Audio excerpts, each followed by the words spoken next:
तो क्या हाल चाल स्टूडेंट, स्वागत है आप सभी का हमारे यूट्यूब चैनल में। स्टूडेंट, आज हम डिस्कस करेंगे 2025 का केमिस्ट्री का पेपर जो क्लास 12th का है। तो अगर आप ये क्वेश्चन पेपर कायदे से देख लेते हैं तो हो सकता है कि इसी पैटर्न पे, क्योंकि ये हमारे पास प्रीवियस ईयर क्वेश्चन पेपर है, तो इसी पैटर्न पे हर साल क्वेश्चन आते हैं, इसी प्रकार से आते हैं।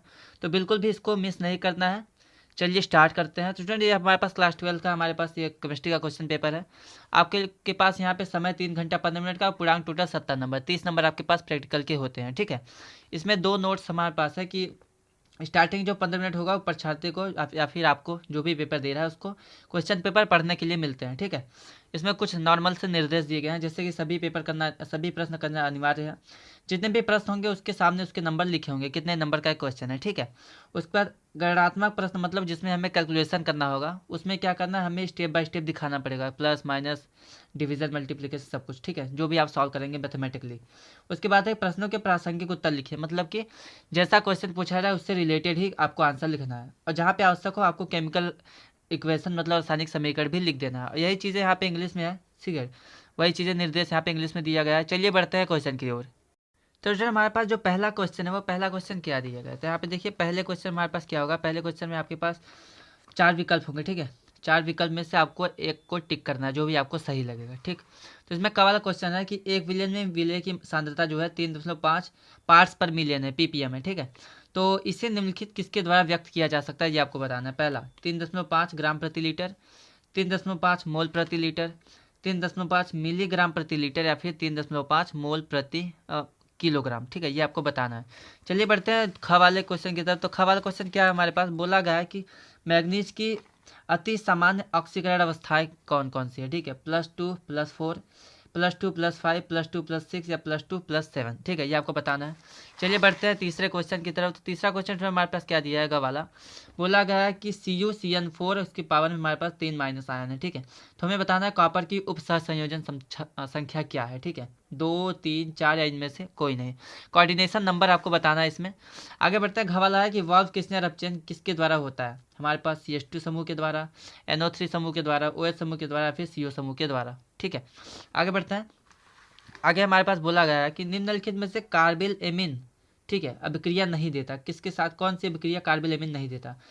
ऑप्शन है आपके पास है CH3CH2NH2, बी आपके पास है CH3NH2, सी आपके पास है CH3NHCH3, या फिर डी वाला आपके पास है C6H5NH2। ठीक है, ये यहाँ पे आपका जो MCQ होता है वो कंप्लीट हो जाता है। चलिए आगे बढ़ते हैं अगले क्वेश्चन की तरफ। स्टूडेंट, एक और MCQ बचा है, उसको देख लेते हैं। तो बोला गया कि ग्लूकोज में उपस्थित एल्डिहाइडिक समूह निम्नलिखित में से कौन सा परीक्षण नहीं देते हैं। तो आपके पास ऑप्शन है टॉलन परीक्षण, दूसरा सिप परीक्षण, तीसरा हमारे पास फेलिंग परीक्षण, और चौथा हमारे पास इनमें से कोई नहीं। तो एल्डिहाइड समूह कौन सा परीक्षण नहीं देता, ये आपको बताना है। अब यही क्वेश्चन आपके पास यहाँ पे इंग्लिश में दिया है। ठीक है, वही जो आपके पास अभी हमने क ख ग घ अंक च तक क्वेश्चन देखे, वही क्वेश्चन यहाँ पे इंग्लिश में आपके पास दिया होगा एग्जाम में भी। ठीक, तो हिंदी इंग्लिश दोनों में आपके पास क्वेश्चन दिए होंगे, देख लीजिए एक बार, मैं आपको दिखा देना चाहता हूँ।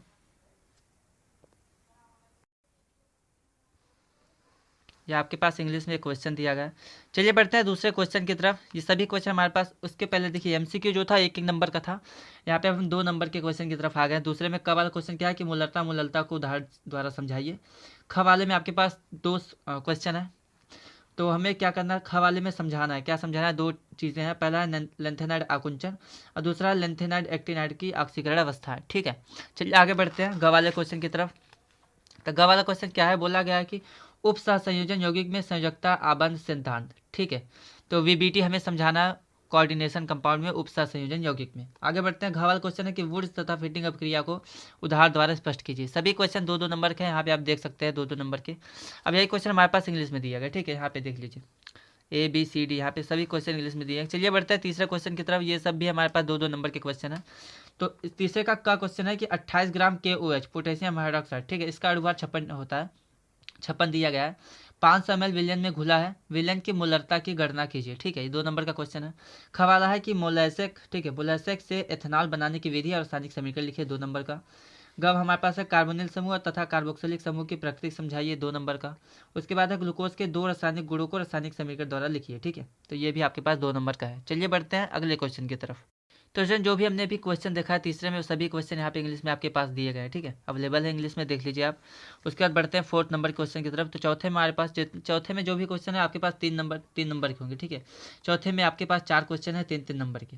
तो पहला क्वेश्चन देख लेते हैं चौथे का बोला किसी ताप पर शुद्ध बेंजीन का वाष्प पदार्थ 0.850 बार है, ठीक है। 0.5 ग्राम अवाष्पशील विद्युत अनअपघट्य ठोस को 39 ग्राम बेंजीन की मूलक द्रव्यमान हमें दिया है 48 ग्राम प्रति मोल, ठीक है। इसमें घोला गया है। प्राप्त विलयन का वाष्प दाब अगर हमारे पास 0.845 बार है तो ठोस के मूलक द्रव्यमान की गणना कीजिए। हमें मूलक द्रव्यमान पता करना है, 3 नंबर के एक क्वेश्चन है। आगे बढ़ते हैं, खवाला क्वेश्चन देख लेते हैं। बोला कि मानक इलेक्ट्रोड विभव की परिभाषा लिखिए। निम्नलिखित सेल के मानक ईएमएफ विद्युत वाहक बल, ठीक है, इसकी गणना हमें करनी है। आपके पास यहाँ पे दिया है जिंक 2+ बन रहा है और कॉपर 2+ से कॉपर बन रहा है, ठीक है। यहाँ पे हमें दिया गया, ठीक है, ये हमारे पास ईएमएफ है आपकी, जिंक का है, ये कॉपर का है, ठीक है, दोनों दिया है। अब हमें इसमें हमारे पास ईएमएफ पता करना है, ठीक है। चलिए आगे बढ़ते हैं। तो ग वाला क्वेश्चन हमारे पास क्या क्या दिया गया स्टूडेंट देख लीजिए। बोला है कि अभिक्रिया की कोटि को परिभाषित कीजिए, ठीक है। उसके बाद अभिक्रिया Na+Mb एरो देखिए XC+YD, इस अभिक्रिया की कोटि आप कैसे निकालते हैं, इसका फॉर्मूला भी आपको देना है, ठीक, कैसे ज्ञात करेंगे। 3 नंबर का एक क्वेश्चन है। अब आगे हमारे पास बोला गया है कि क्या होता है जब, ठीक है, क्या होता है जब। इसमें 3 क्वेश्चन है। तो पहला क्या है, क्रोमाइट अयस्क वायु की उपस्थिति में पोटेशियम कार्बोनेट से अभिक्रिया करता है, तब क्या होगा। दूसरा है पोटेशियम डाइक्रोमेट सल्फ्यूरिक अम्ल की उपस्थिति में फेरस सल्फेट से अभिक्रिया करता है, तब क्या होगा। और तीसरा है पोटेशियम परमैंगनेट को 513 केल्विन पे गर्म करेंगे, तब क्या होगा। तो एक सभी एक नंबर के है, तो आपके पास 3 नंबर के क्वेश्चन है। और यही सभी क्वेश्चन हमारे पास चौथे के जितने भी क्वेश्चन है सभी को यहाँ पे इंग्लिश में आपको लिए लिखा गया है, ठीक है, यहाँ पे देख लीजिए। चलिए आगे बढ़ते हैं। तो ये क्वेश्चन हमारे पास इंग्लिश में दिया गया। चलिए आगे बढ़ते हैं 5वें क्वेश्चन की तरफ। तो 5वें में आपके पास जितने भी क्वेश्चन होंगे सब 4-4 नंबर के होंगे। तो 5वें का हमारे पास क्वेश्चन है कि मोलर चालकता को समझाइए। 0.02 मोल प्रति लीटर KCl मतलब पोटेशियम क्लोराइड विलयन भरे सेल का प्रतिरोध हमारे पास 480 ओम है, ठीक है। तो विलयन की मोलरता और चालकता हमें पता करनी है। सेल स्थिरांक आपके पास है 1.29 प्रति सेंटीमीटर, ठीक है। चलिए स्टूडेंट अब खवाला क्वेश्चन देख लेते हैं। बोला कि प्रथम कोटि की अभिक्रिया की इकाई लिखिए, इसका मात्रक लिखना है हमें। उसके बाद आगे बोला गया कि प्रथम कोटि की अभिक्रिया N2O5 गैस अवस्था में, ठीक है, एरो देखिए 2NO2 ये भी गैस अवस्था में प्लस हाफ O2, ठीक है। इसमें 318 केल्विन पर N2O5 की प्रारंभिक जो सांद्रता है हमें इतना दिया गया है 0.60 इंटू 10⁻² मोल प्रति लीटर थी, ठीक है। तो 60 मिनट के उपरांत हमारे पास 0.20 × 10⁻² मोल प्रति लीटर रह गई है। तो हमें 318 केल्विन पर वेग स्थिरांक की गणना करनी है, ठीक है। तो ये आपके पास क्वेश्चन है। log 3 यहाँ पे आएगा, तो log 3 की वैल्यू आपके पास है 0.4771, ठीक। आगे बढ़ते हैं, ग वाला क्वेश्चन देख लेते हैं। तो ग वाले क्वेश्चन क्या बोला है कि निम्नलिखित उपसह संयोजन यौगिकों का हमें सूत्र लिखना है, ठीक है। पहला क्या है, हेक्सा एक्वा क्रोमियम 3 क्लोराइड। दूसरा आपके पास है डाइक्लोरिडो डाइएमीन प्लेटिनम 2, ठीक है। आगे भी हमारे पास है। तीसरा हमारे पास क्या दिया गया है, बोला गया है कि हेक्सामिन प्लेटिनम 4 क्लोराइड। और चौथा आपके पास है सोडियम पेंटासाइनो नाइट्रोसिल फेरेट 2, ठीक है। तो 4 आपके पास उपसंयोजन यौगिकों के नाम लिखने हैं और चारों का आपके पास 4 नंबर का ये क्वेश्चन है, ठीक है। आप देख लीजिए 4 नंबर के ये क्वेश्चन है। आगे बढ़ते हैं घवाला। तो घवाला क्वेश्चन क्या है कि प्रोटीन की प्राथमिक द्वितीयक तृतीयक और चतुर्थ संरचना को विस्तारित कीजिए, उसको हमें समझाना है, ठीक है, स्ट्रक्चर बना के। ये भी आपके पास 4 नंबर का है। अब जितने भी पाँचवें हमने क्वेश्चन देखा क ख ग घ, सभी चीज़ें यहाँ पे इंग्लिश में क्वेश्चन के रूप में लिखी गई हैं, ठीक है, इंग्लिश में दिया गया है आपको, देख लीजिए आप जल्दी जल्दी, ठीक। चलिए बढ़ते हैं आगे। तो स्टूडेंट यहाँ पे छठा क्वेश्चन हमारे पास क्या दिया गया है, बोला गया है कि हेलो एल्केन के प्रतिस्थापन अपक्रियाओं की क्रियाविधि लिखिए। ये आपके पास 5 नंबर का क्वेश्चन है। और अथवा करके एक और क्वेश्चन दिया गया। अथवा करके क्या क्वेश्चन दिया गया, बोला गया कि हेलो एल्केन में ध्रुवण घूर्णकता कायरलता धारण प्रतिलोमन तथा रेशमीकरण को समझाइए। अभी आपके पास 5 नंबर के, तो दोनों में से कोई एक आपको करना है और आपके पास 5 नंबर मिल जाएंगे। चलिए बढ़ते हैं खवाल क्वेश्चन की तरफ। तो खवाल क्वेश्चन क्या है कि प्राथमिक द्वितीयक तथा तृतीयक एल्कोहल की निर्जलन अभिक्रियाओं के समीकरण लिखिए तथा प्राथमिक एल्कोहल के निर्जलन की क्रियाविधि लिखिए। ये आपके पास 5 नंबर में है। अथवा करके आपके पास क्या है, अथवा करके आपके पास रासायनिक समीकरण बनाना है, ठीक है। तो फिनाल से इन चीज़ों को प्राप्त करनी है, जो चीज़ें यहाँ पे लिखी गई हैं। इसको कैसे प्राप्त करेंगे, उसका हमें केमिकल इक्वेशन रासायनिक समीकरण लिखना है। पहला हमारे पास है 4 नाइट्रोफिनॉल, दूसरा है पिक्रिक अम्ल, तीसरा हमारे पास है 4 ब्रोमोफिनॉल और चौथा हमारे पास सैलिसैल्डिहाइड और 5वां हमारे पास है बेंजोक्विनोन, ठीक है। तो ये सभी आपको पाँचों प्राप्त करना है, उसका रिएक्शन लिखना है। ये आपके पास 5 नंबर के क्वेश्चन है। चलिए बढ़ते हैं आगे। तो आगे स्टूडेंट हमने अभी जो भी क्वेश्चन देखा है वही क्वेश्चन यहाँ पे इंग्लिश में आपके लिए लिखा गया है, ठीक है। यहाँ पे आपके पेपर में भी इसी प्रकार से इंग्लिश में लिखा रहेगा। तो आप अगर हिंदी मीडियम से हैं तो आपको हिंदी में इसका आंसर देना है। चलिए आगे बढ़ते हैं।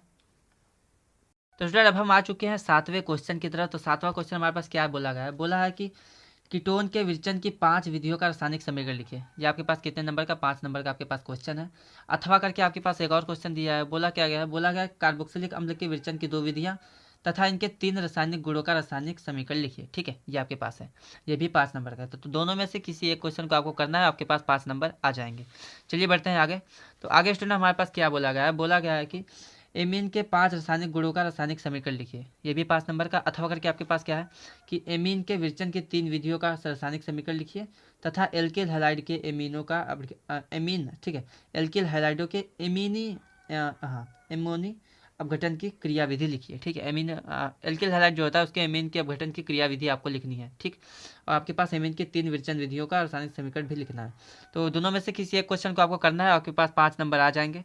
चलिए बढ़ते हैं। अब यही क्वेश्चन देखो स्टूडेंट, हमने अभी भी जो देखा है 7वें में कि 5 मेथड हमें लिखना था। ठीक है, किसकी, कीटोन के विरचन की। उसके बाद हमें क्या लिखना था, कार्बोक्सिलिक अम्ल के विरचन की 2 विधियां रासायनिक समीकरण लिखना था। वही चीज़ें यहाँ पे इंग्लिश में दी गई है। ठीक है, यहाँ पे देख लीजिए। तो ये सब हमारे पास यही सब चीज़ें, जो भी क्वेश्चन अभी हमने पढ़ा है वो सभी हमारे पास इंग्लिश में दिया गया। तो स्टूडेंट यहाँ पे आपके पास जो क्वेश्चन पेपर होता है आपका वो कंप्लीट हो जाता है। तो केमिस्ट्री का ये क्वेश्चन पेपर हमारे पास 2025 का था। ठीक है स्टूडेंट, तो अभी अगर आपको इसका पीडीएफ चाहिए तो हमारे व्हाट्सअप ग्रुप को ज्वाइन करें। कमेंट में आपके लिए व्हाट्सअप ग्रुप का लिंक मिल जाएगा, वहाँ पे अगर इसको आप ज्वाइन करते हैं तो वहाँ पे आपके लिए इसका पीडीएफ मिल जाएगा। और स्टूडेंट हम सभी विषय के जितने भी क्वेश्चन पेपर हैं, हिंदी, इंग्लिश, गणित, विज्ञान, आपको ये पता होना चाहिए कि हर विषय के यूपी बोर्ड मतलब 2000 जितने भी उत्तर प्रदेश माध्यमिक शिक्षा परिषद है वहाँ पे आपके पास 6 से 7 सेट बनाए जाते हैं सभी विषय के। ठीक है, तो अभी आपका 18 तारीख को आपका हिंदी का एग्ज़ाम है। तो हिंदी के एग्ज़ाम के लिए हमने क्या किया है, 2025 के जितने भी 7 के 7 सेट को आपके लिए प्रोवाइड किया है वीडियो के माध्यम से। तो अभी पहला वीडियो आने वाला है, कल या परसों आ जाएगा। तो पहला सेट हिंदी का आएगा, फिर दूसरा सेट, फिर तीसरा सेट। पहले हिंदी का एग्जाम है तो हिंदी के सभी सेट को हम आपको लिए प्रोवाइड करेंगे विथ पीडीएफ। ठीक है, व्हाट्सअप ग्रुप ज्वाइन कर लीजिए, वहाँ पीडीएफ मिल जाएगा। उसके बाद हम विज्ञान, केमिस्ट्री, फिजिक्स जितने भी हैं, इंग्लिश, हिंदी, मैथ, सभी विषय के सभी सेट आपके लिए प्रोवाइड करेंगे। तो चैनल से जुड़े रहें। अगर आप पहली बार आते हैं तो चैनल को सब्सक्राइब कर दें, वीडियो को लाइक कर दें, दोस्तों के पास भेजें जिससे उनको भी फ़ायदा हो। और चैनल को सब्सक्राइब करना ना भूलें, जुड़े रहें और व्हाट्सएप ग्रुप को ज्वाइन कर लीजिएगा। चलिए फिर मिलते हैं अगले क्वेश्चन पेपर के साथ, जो हमारा हिंदी का सेट 1 होगा उसके साथ। तब तक के लिए धन्यवाद।